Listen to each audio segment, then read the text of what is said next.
Hi, this is Bob from INSYDIUM, and this tech preview we're going to be having a look at the brand new GPU-powered NeXus ExplosiaFX. And like all of our tools, we've worked really hard to make sure that this is as intuitive as possible so you can concentrate more on the art and less on the tech. So have a look at some of our test examples here. As you can see, we can do all kinds of sims emitting from objects, particles and splines. We have got amazing particle advection control. We've got custom forces like turbulence and vorticity for detail in sims. We can animate particle color and pass it on into smoke. We can do large scale blasts and explosions and more. So I've got loads to show you here. So let's fire up NeXus and we'll jump in. Let's start with this really basic scene then. And what I want to show you first is how we can use multiple objects, different object types as sources for our smoke and fire. So what you'll notice is we've got an ExplosiaFX object, and absolutely everything to do with controlling and art directing this fluid sim is done within this one object and its settings. There's no need for multiple objects in the object manager. There's no need to use tags on emitter objects and have separate settings for all of those. There's definitely no need to be jumping in and out of the project scene settings to make some adjustments. It's all done within this one object, so it's a much more streamlined experience, so you can concentrate on that artistic flow rather than jumping around all over the place. So what we have got is our object tab, and this is where you'll be making your adjustments to how hot the fire burns, how quickly the smoke dissipates, that kind of thing. Also, we'll be looking at adding forces like turbulence, vorticity and wind to shape your simulation, and changing the scene settings.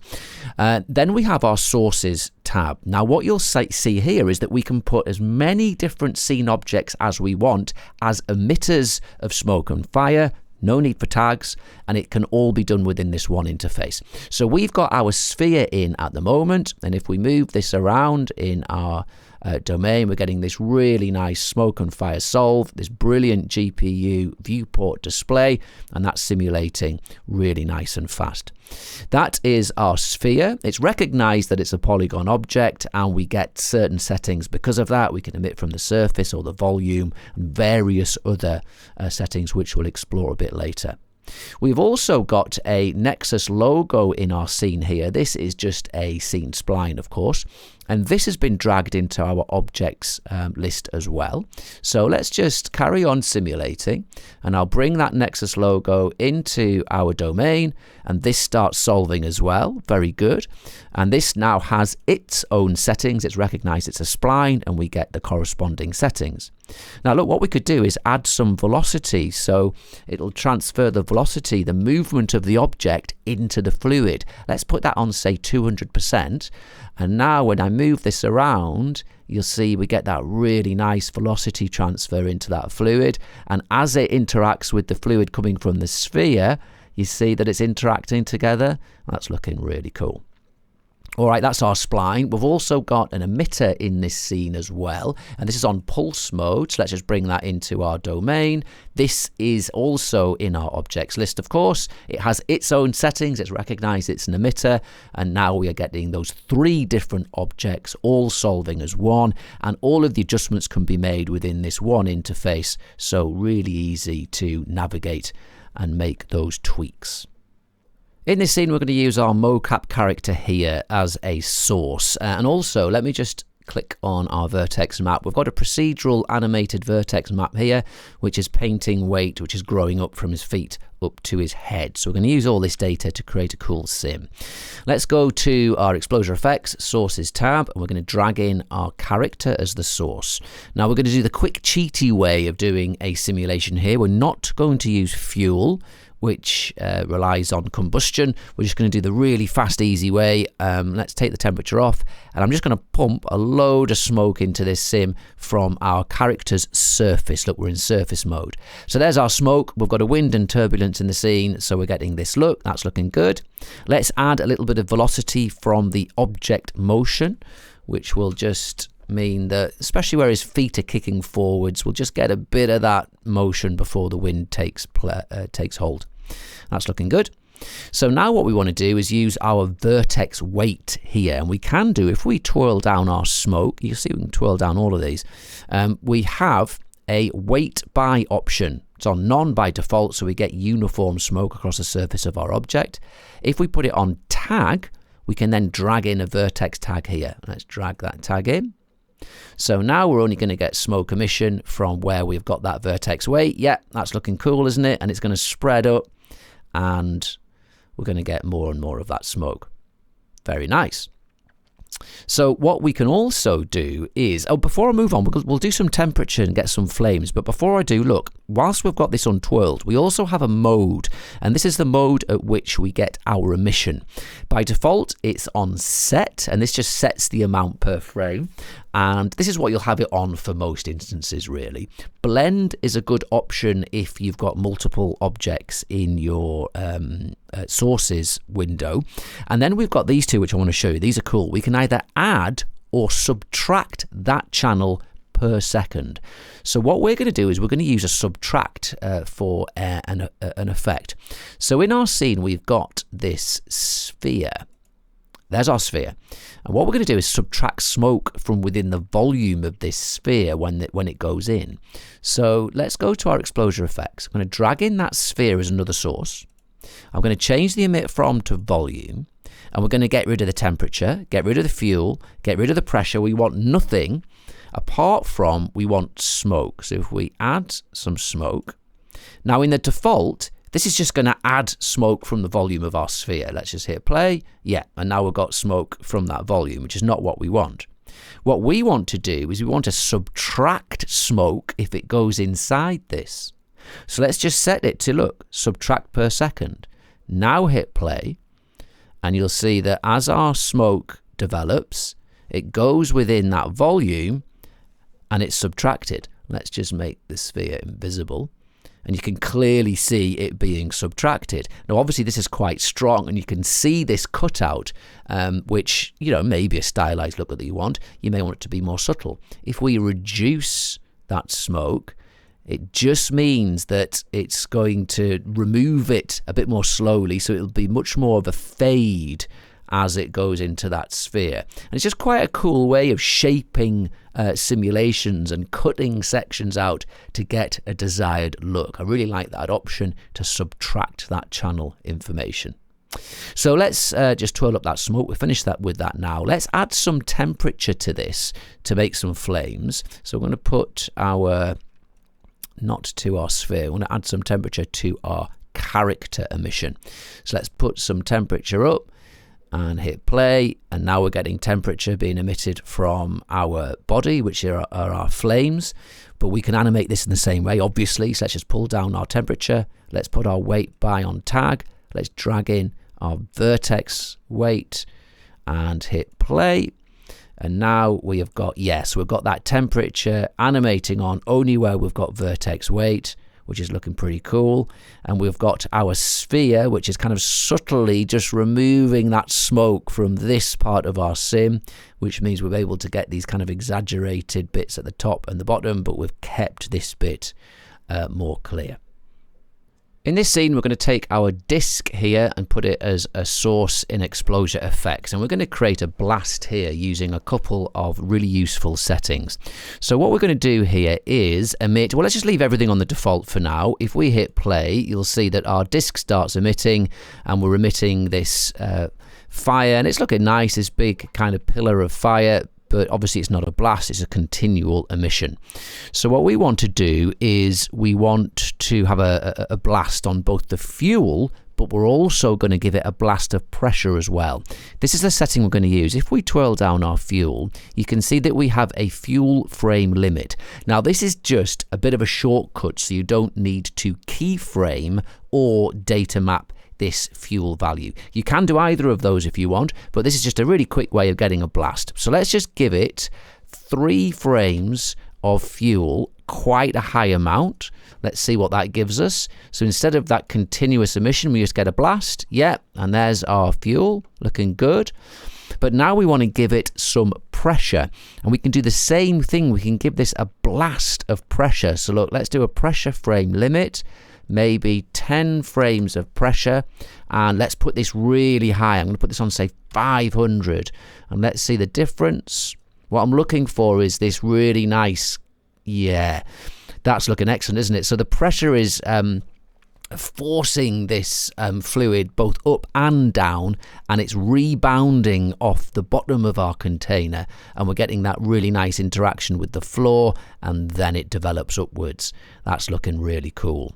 So that's how we can use both the pressure and fuel frame limits to quickly set up these blasts. Again, you can keyframe it if you wish. You can get much more subtle and advanced effects by data mapping these values, which I'll show you a bit later. But for quick setups, this is really useful for these blast scenes. In our scene here, we're using a simple torus as our source object, and we're getting these very nice flames and smoke. This is looking pretty cool, isn't it? Now, we're getting all of this nice detail and movement because we have some forces in this scene. And to demonstrate the next feature, I'm actually just going to switch those forces off. So let's go to the Object tab, Forces tab. I'm just going to switch off this turbulence layer and this vorticity layer. Let's go back to our sources. So now that we've switched that off, you'll see that that detail is going to have hugely reduced. We've got much more kind of diffuse looking flames without as much movement. But what we're going to do now is use some emission weighting to get some nice movement in this flames, which will then be passed on into the smoke. And the way we'll do that is, let's go to our fuel channel, and we're going to go to the weight by. Now previously we used tag to use a vertex map, but now we're going to use INSYDIUM GPU noises to weight this emission. Now in the old ExplosiaFX we could use the CPU shaders. You can still do that, but now we can use the INSYDIUM GPU noises. And what this does, it uses the black and white values of noise. Where it's white, you get the full fuel emission. Where it's black, you won't get any fuel emission, and then the greys will be somewhere in between. So if we put the strength on full, this is it like being a completely clipped noise that's either black or white with no greys. And as a result, what you'll see is very obvious emission weighting. Look, we've weighted that so much there isn't enough fuel to ignite. So let's just increase that fuel amount till we start getting our flames again. And there you can see, with quite a small, fine animated noise, we're getting this emission from our torus. If we increase the scale, the length scale, it's effectively making the noise larger. We can see that happening.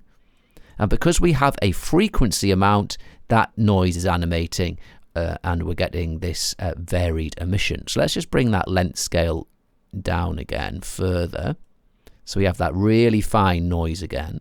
And then what we're able to do is just reduce the strength, which will add some more kind of greys in there, which means it won't be as clipped and as pronounced, but we'll still get that nice kind of animated detail in our flames. Now that we've reduced the strength, we can afford to reduce the overall amount of fuel, because less it's been masked off by our weighting. So now we have something like this, maybe slightly more. Very cool. So now that we've got that, let's go back to our object forces and reactivate our turbulence and vorticity to bring that nice detail in again. And there we have got something where we have got detail from the weighted emission of fuel, and we have then got more detail from our forces as well. So that is another cool part of the sources options. We can weight the emission of these channels using the GPU noises, and you can do this on all of these channels: smoke, temperature, fuel, and pressure. Here is our burning logo scene, and we're going to use this to explore the burning options. Now, this is relevant. If we go to our Dynamics Sources tab, you can see that we are emitting temperature and fuel. The burning options are relevant for when you're using fuel. What happens when that fuel ignites? So let's go to our Object Simulation Settings, and here are our burning options. Now, our ignition temperature here by default is set to 600. And that is saying that fuel will only ignite if there is 600 or more temperature. Now, if we go back to our dynamic sources, you can see that we're emitting temperature along with our fuel, and it's above that 600. If we put that on 0, so we're emitting no temperature, Even though we're emitting fuel from our object, it's not igniting. And that's because, in our burning options, it has to have 600 before it will set on fire. If we put this on 0, any bit of fuel in our domain will just immediately ignite. On ignition, it then generates its own temperature, it generates smoke and other properties. So let's have a look at some of these other options. We have our burn rate, which is just the rate at which available fuel is burned. If we reduce this, it won't burn through that available fuel as quickly, and the result is we have less temperature, we have lower flames, we have less smoke. If we increase this, it'll burn through that available fuel more quickly, and we get this far more kind of hot volatile simulation. Now, we can't keep just rising this indefinitely and getting more flames. You'll get to a point where it's burning through every last drop of available fuel per frame, and it's not going to get, nothing's going to happen if you increase that burn rate. Let's put this back down to, say, 1.5.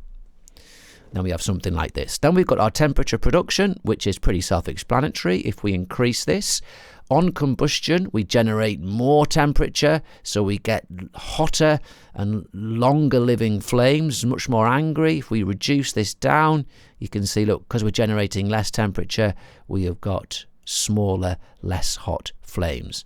And then the same thing goes with our smoke production. Look, we can reduce this way down. So on combustion, we are producing less smoke and it becomes much more wispy, or we can increase that and get really kind of thick amounts of smoke. And one thing to note, actually, if we've got thick smoke and we start reducing this temperature, we're going to get to a point where that smoke is going to snuff out those flames. Yeah, look. So it's still igniting, it's generating that smoke, but there's not enough temperature for this to get hot flames. Let's just increase that temperature up again. And we've got our flames back. I'm just going to reduce my smoke down for now.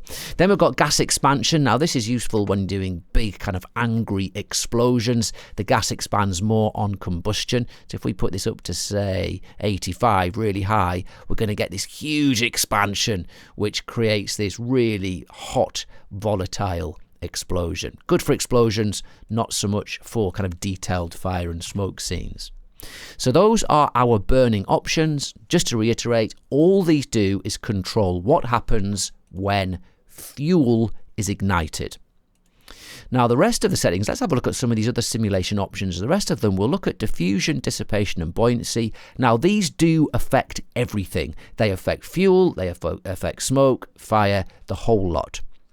Let's have a look at diffusion. We'll just run this through with our standard sim again. And what we're able to do is add diffusion to the various channels. So if I add 100 diffusion to the temperature, if we hit play, what you'll see is something very different. This is very good for doing kind of candle-like flames.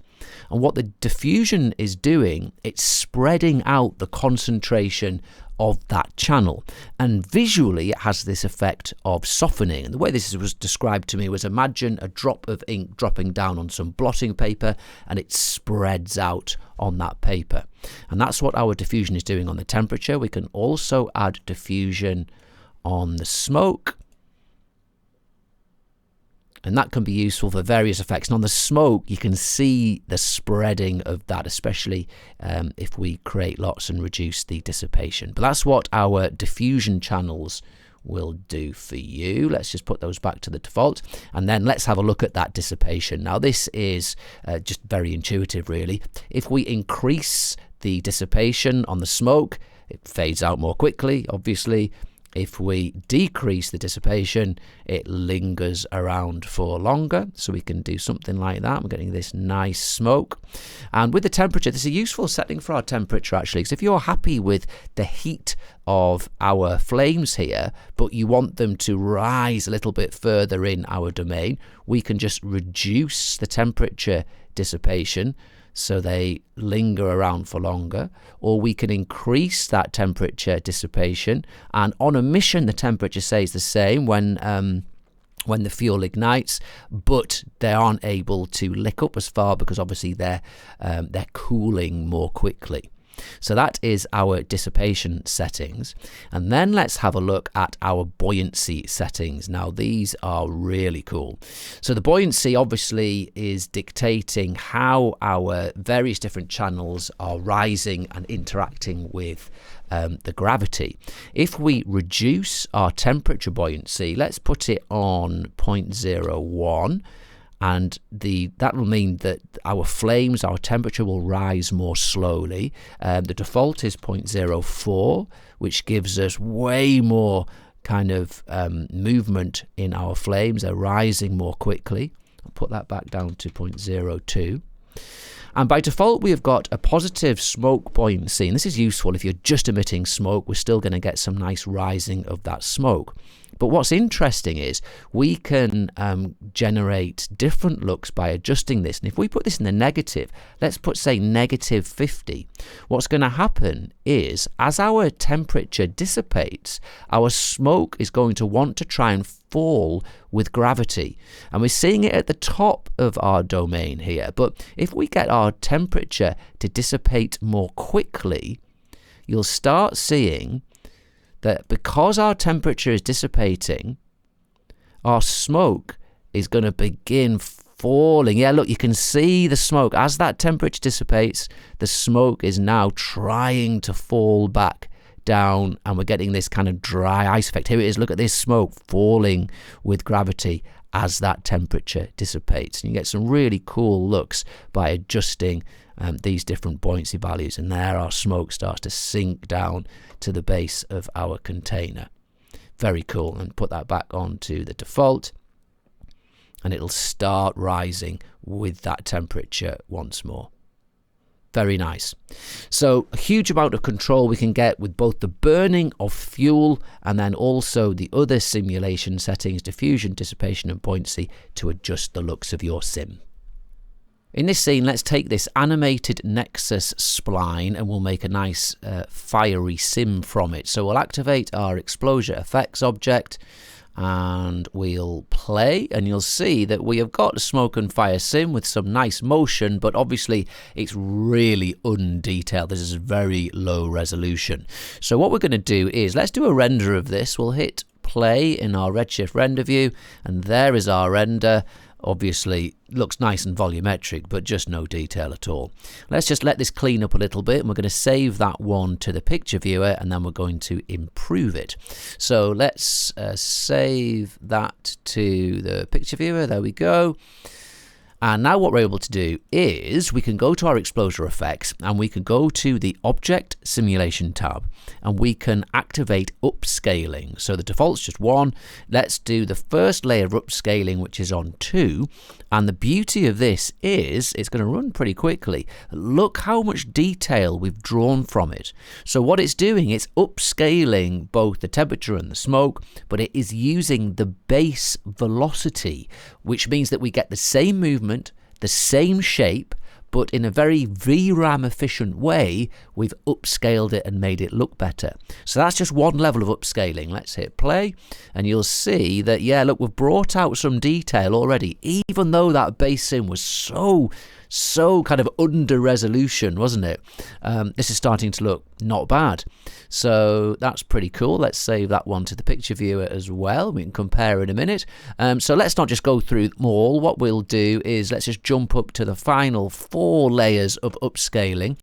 So this is going to slow down a little in the viewport because we've massively increased the resolution of this. But look at this level of kind of spiky, fiery detail in our simulation. This is looking really good. So just while that runs through, let's go to our picture viewer and just compare those first 2. So here's what we started with. Very blurry and low res. With 1 layer of upscaling, we've drawn out all of this nice detail. So even that is looking pretty decent. And then if we come back to our viewport, we're just coming up to the last few frames now. Look at this detail in the smoke though. This is looking great.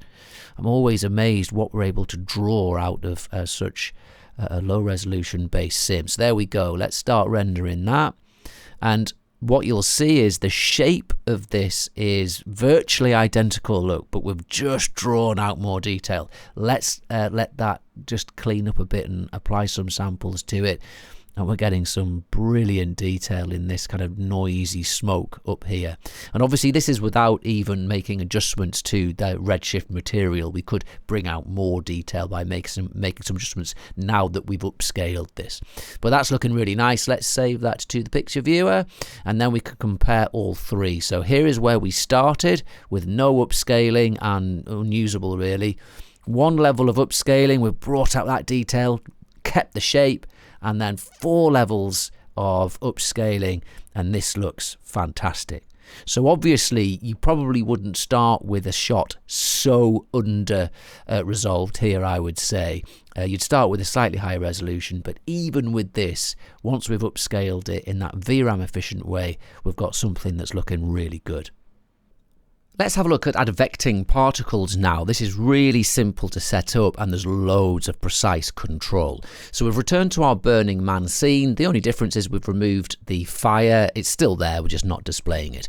And what we're going to do is advect some particles using this fluid data.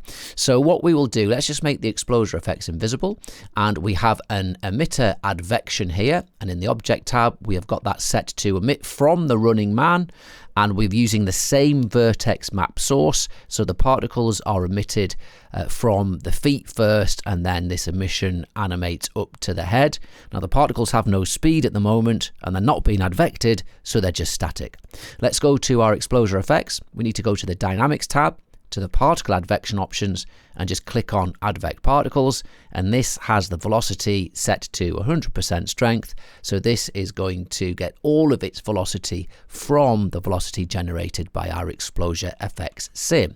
And if we come in a little bit closer and hit play, you can see we're getting this really cool particle advection. Now we're viewing our particles in square mode. This is just better for YouTube compression, but the more particles you have in the tiniest display mode, the more kind of cool detail you'll draw out of these advection scenes. But that is looking really cool. All right, but there's lots more we can do. So in our advection settings, we can also advect all of these channel properties. Look, smoke, temperature, fuel, and color. So let's use the temperature generated by your ExplosiaFX sim, get that into the particles, and use it to color them. So we're going to go to our emitter. We're going to go to our display tab, and instead of coloring them with a single color, we're going to do gradient by parameter. And we're going to map this nice heat gradient to, look, the particle temperature.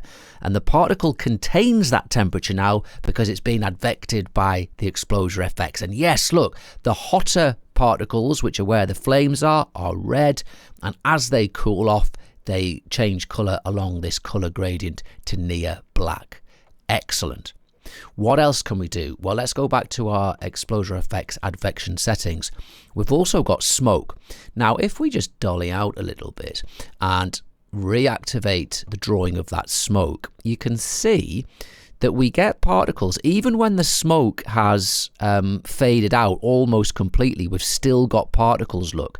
And it would be nice if we could get these particles to dissipate like the smoke does. Well, let's do that. We'll go to ExplosiaFX, we'll activate the smoke channel, so we're going to get all that data in the particles as well. And then we're going to use this in a NeXus question to kill the particles when the smoke's thin. So let's bring in a question. We're going to add a first question, and we can leave this default one in. This is just not going to do anything until the particles are over 30 frames old, so it gives them a second. That's fine. We're going to add a sub question. This one we need to set to and. So it's going to ask the question if the particle is older than 30 frames, and we want to ask a question about the particle smoke value. Here is the smoke. And we want to say if the smoke is less than a certain amount, kill them. So we want to say if it's less than maybe, I don't know, 0.1, then do something, kill them. So let's go to our action and not set color. We want to kill particle. So now when that smoke data is less than 0.1, our advected particles will be killed off. And you can see that, look, as the smoke dies out, the advected particles are dying out at that correct rate. Fantastic, what amazing control. What we could do is just add a little bit of variation to that, so we don't get them all dying off at the same time. Yep, so now we've got a few stragglers being left, which is looking nice. So a huge amount of control there to be able to use that smoke and fire data in both the colouring of particles and in a question system to kill those particles so they kind of die off with the thickness of that smoke. Really neat. One more thing we're able to do, and this is not just with Advection, this is with loads of the ExplosiaFX settings, is that we can also layer up data mapping. So let's have a look at this. We want to map this strength of velocity, and we want to say that when particles are born, they get the full strength, so they follow the fluid exactly. But then when they get a bit older, we want them to be able to be freed a little bit from this exact movement of our fluid. This is especially good if you're doing embers with fire. You don't want it perfectly following the fire and smoke through the whole animation. You want them to kind of free and float off. So that's what we're going to do. We're going to data map this amount. So let's go to our mapping. We're going to add a map. And what we are going to map is, let's have a look. Well, these are all the different ExplosiaFX things that we can map, and we want to do the particle advect. Let's click on that. We want to use a particle property to map it to, so we'll leave it on particle. If you wanted to do it over time, you could do it over scene and then pick scene time. We're going to keep it on particle. And we want to map the strength of the advection to the particle age. And we want to say the particles have full advection strength up until about the age of 40. And then between the age of 40 and 50, the particles should lose all of that advection. So let's invert this graph, and I'll just explain what this means. So what this is saying is, up until frame 40, they have full strength particle advection. And then between frame 40 and 50, that advection strength reduces and reduces until it gets to frame 50 and the advection strength is on 0. So let's have a look and see if that is borne out. We've got our particles born, and now they've been freed from that advection and they're kind of just carrying on their own trajectory. And if we had other modifiers, the turbulences or whatever would be able to start moving these particles around. And what this gives us is the ability to have particles really closely following the fluid at first, but then being able to be freed from it as they get older. Or you could do this over how far they have travelled or the speed that they're going. Lots of different ways that we can map it. But that is how we can use particle advection. Really simple to set up, but then loads of minute control over how we use that in our sims. In our scene here, we've got this stylized smoke sim going on, and what we're going to do is play around with our object collisions. Now, we've got this sphere collider geometry, and what we want to do is we want this to collide with our fluid. At the moment, it's not doing anything.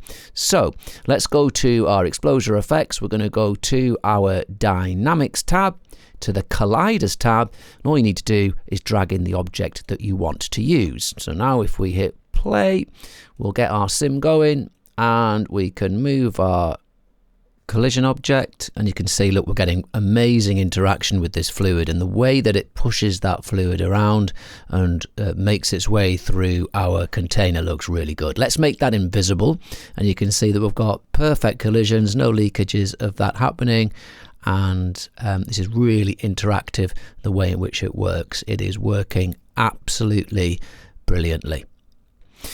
Okay, a few settings. We're going to explore the inside normals setting in a moment. This is where we can kind of trap fluid within a object, but we'll leave it on this for now. We could add velocity scale. Now at the moment it's on 100%, so the movement of that collider influences the movement of our fluid. If we exaggerate this, look, put this on say 500, obviously it's going to be much more pronounced, and we can take that sphere collider and just kind of nudge it in, and it can really influence the movement of that fluid quite markedly on those strong settings. So it's quite good for quite kind of stylized looks. Let's put that back down to 100. Now we can also add pressure to this, and this means that when the fluid comes into contact with the surface of our collider, it'll be forced away from the surface. So let's kind of put it somewhere there maybe. And let's add like 600 pressure, and you'll see that what we're able to do here is, yeah, look, it's pushing it away, it's pushing that fluid, and we've managed to kind of divert the path of this stream as it's pushed it away into this second stream. We can try putting that even higher. Let's put it on 1,000 pressure to really kind of force that fluid away as it hits the surface. And if we move that across, you see we're forcing this fluid with that additional pressure into this part of the stream. So quite a few cool things that you're able to do just with these few settings to get some either really accurate collisions for your fluid to interact with your scene geometry, or you can use these and animate them to create some really nice kind of fluid motion, which you wouldn't kind of be able to get these effects and be able to control them so easily otherwise.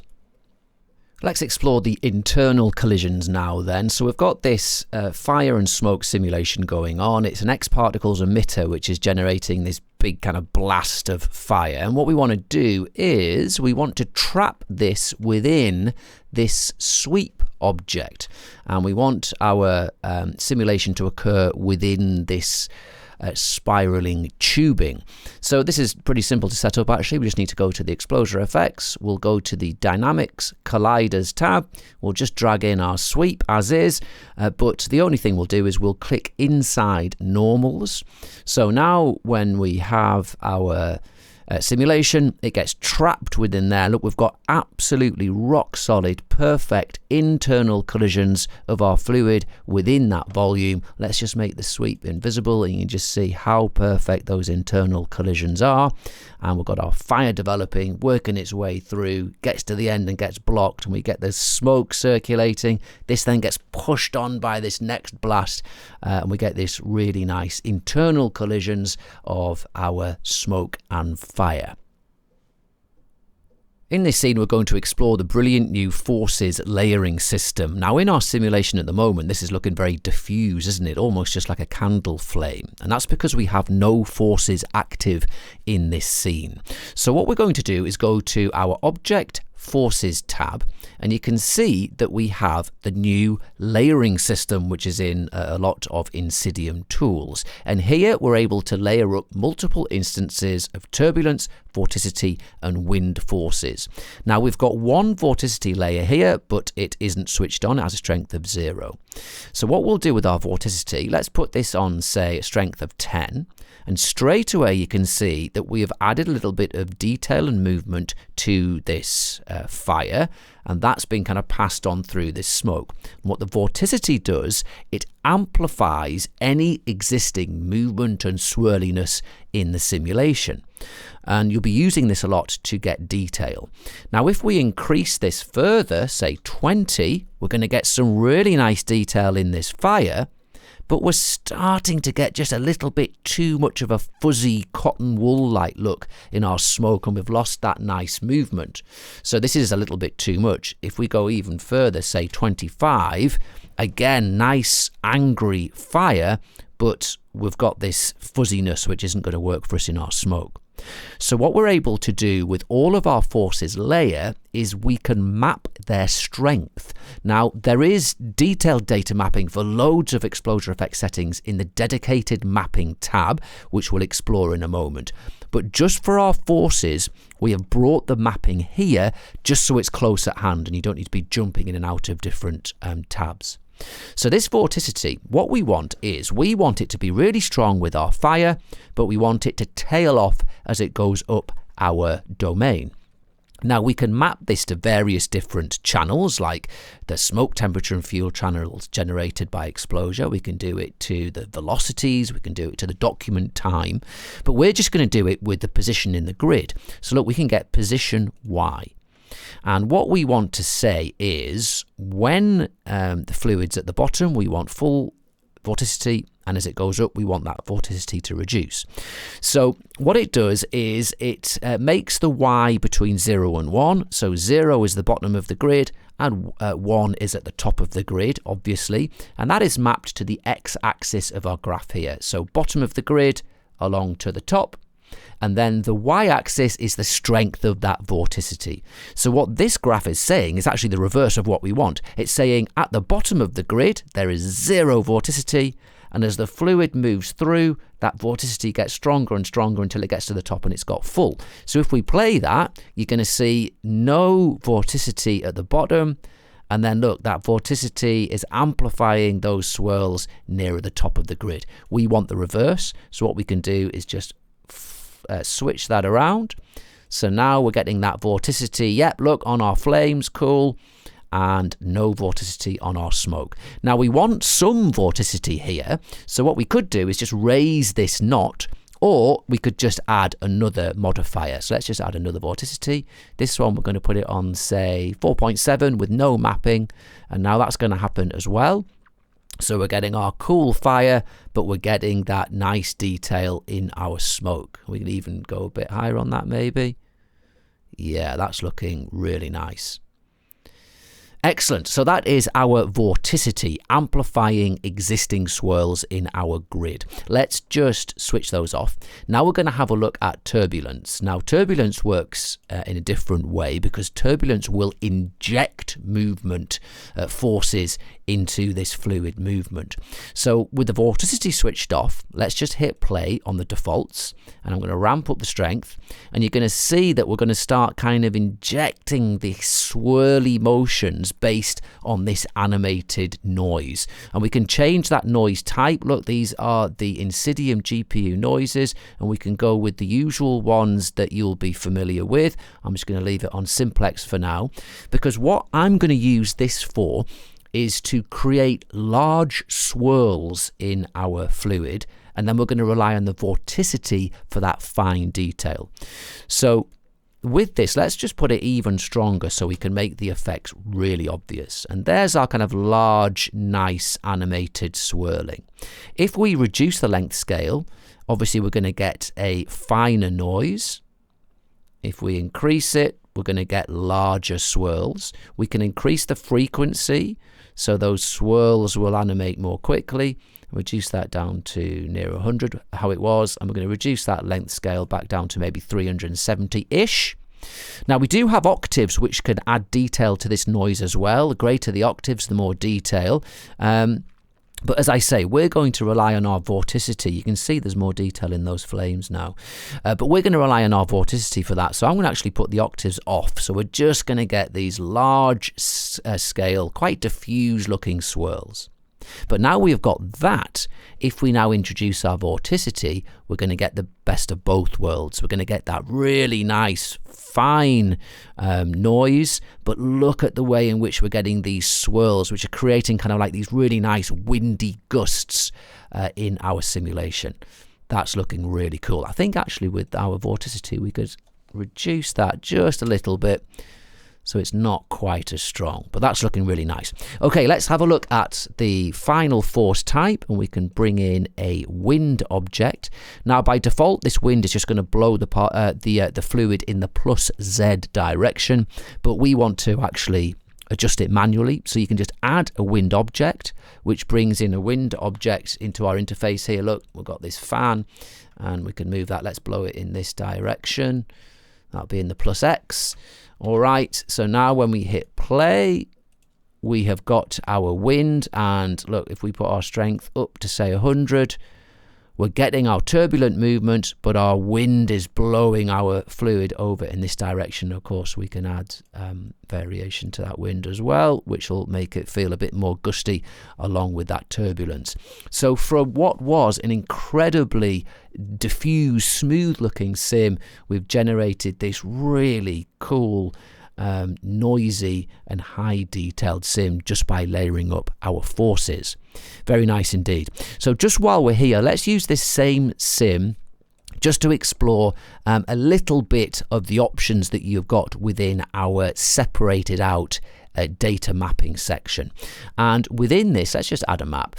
What we're able to do is map all of these different properties within ExplosiaFX. We can map the emission strength of particles, of spline objects, and of mesh objects. So we're using a mesh object to emit our fuel. So let's just select that. But we can also data map the burning model settings and also the advection, which we've already looked at.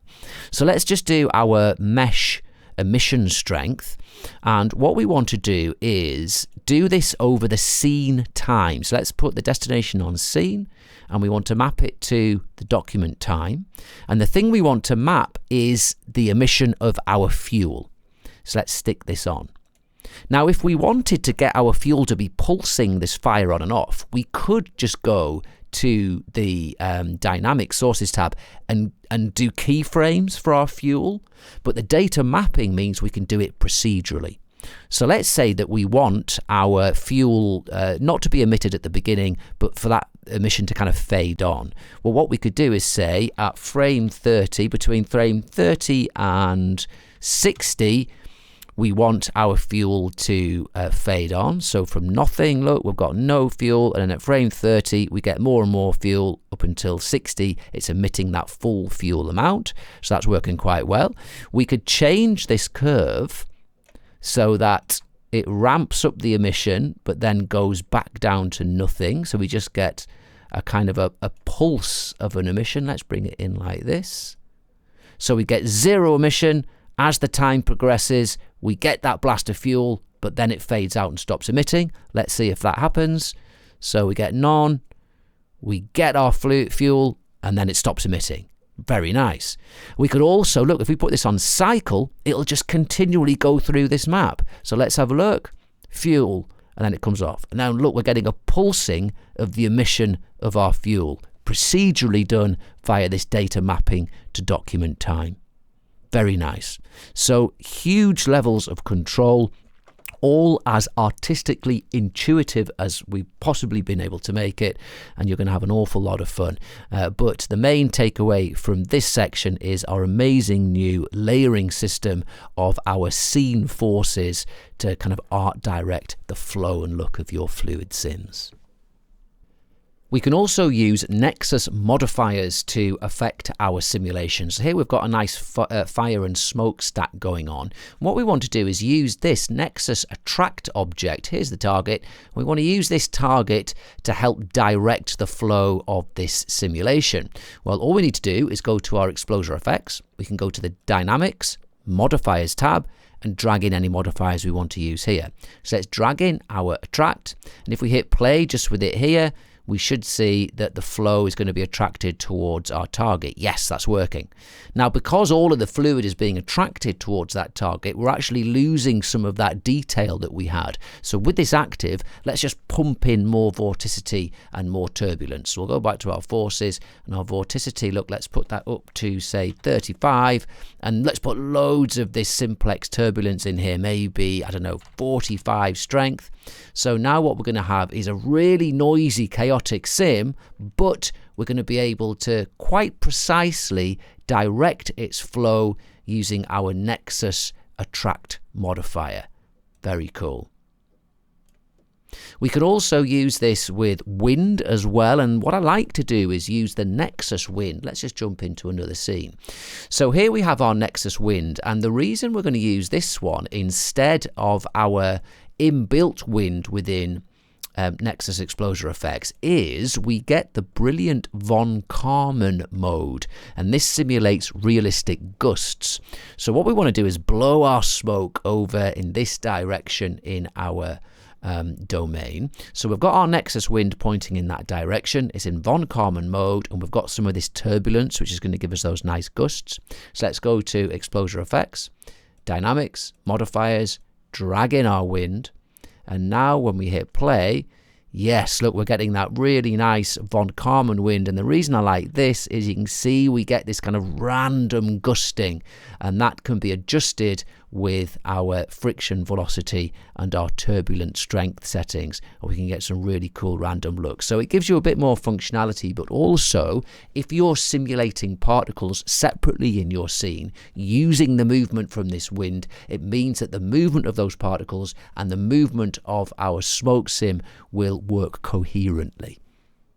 And finally, we've been looking at it for this whole tech preview, but let's have a look at the brand new Viewport Display. So if we go to the ExplosiaFX Display tab, you can see the new default is this volume ray marching mode, which gives us this beautiful volumetric rendering of our smoke with these cool shadows.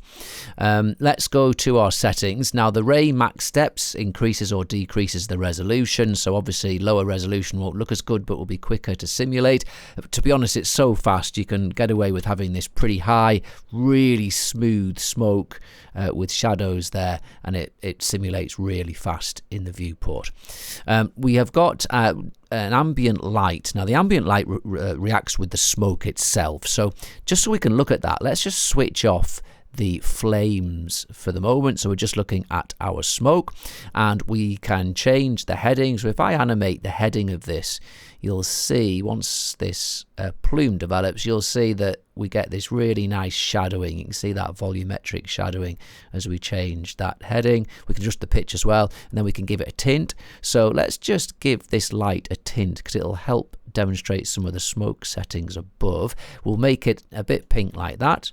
So then let's go to our smoke settings. We've got an extinction setting which enables us to make this look much thicker.